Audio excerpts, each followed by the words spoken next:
So let's turn it over to South Carolina Congresswoman Nancy Mace. She is a member of the Oversight Committee. Congresswoman, thanks so much for being with us tonight.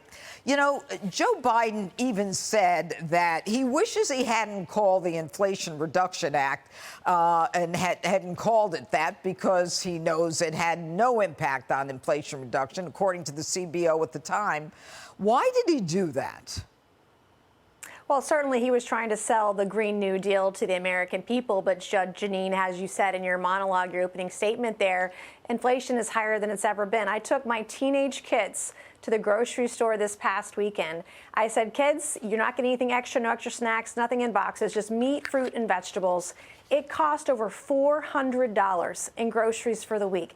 And it's just untenable. It's unaffordable to the average American. It was mind-blowing, the cost of things that have gone up so much under his leadership as president. And, you know, they say that because of inflation, the average family is spending an additional $709 a month for the past 2 years, which makes it even more difficult for them to be able to balance budget, and people, you know, who have 401ks actually invading those 401ks to survive.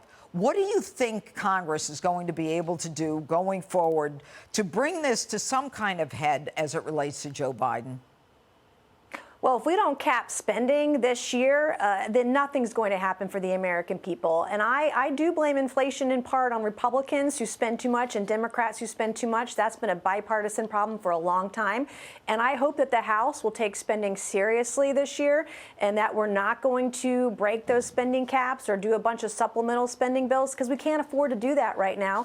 And hardworking Americans who are paying the salaries of every single member of Congress, they deserve better. Yeah, but when was the last time that actually happened? You know, with all due respect, right. You know, everybody loves hearing you say that, but it doesn't happen in Washington. Where are the people in the big boy and big girl pants to make that happen?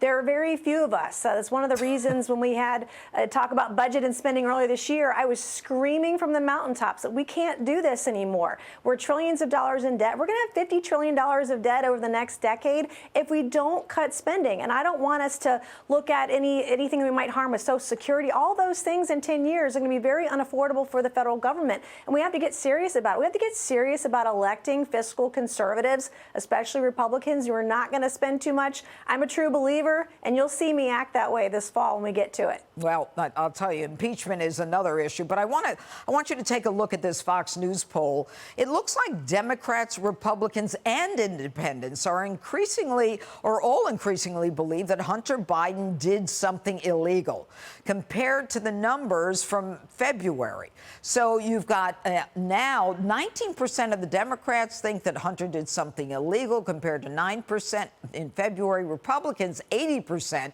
compared to 69%. And independents, 50% of independents think that Hunter Biden did something illegal compared to 30%. So given that that's the movement of the American people, I mean, is there anything that the Republicans are going to do with respect to impeachment? Well, we have to continue showing the facts. The mainstream media and the left want you to think that this kind of behavior is normal. There's nothing normal about selling your country out for mind-boggling amounts of money.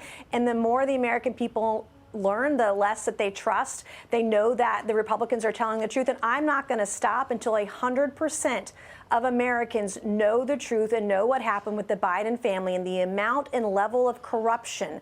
This will be one of the most corrupt presidencies in United States history when we're done with it. And we shouldn't stop until every single American knows what happened. All right. So the Oversight Committee that you're on is the tip of the spear. What's next?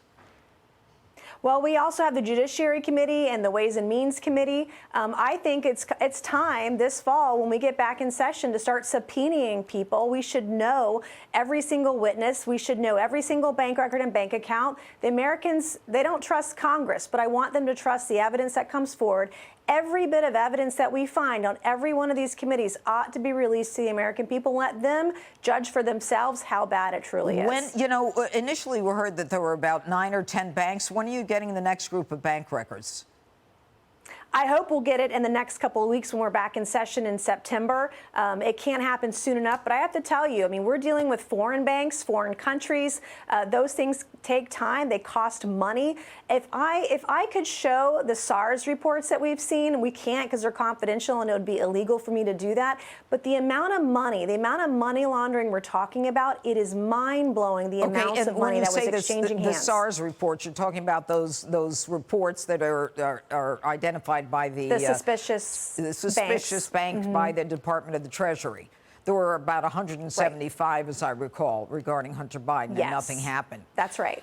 All right, Congresswoman Nancy Mace, good luck to you. Americans want to see something happen. Take care. Hey, Sean Hannity here. Hey, click here to subscribe to Fox News YouTube page and catch our hottest interviews and most compelling analysis. You will not get it anywhere else.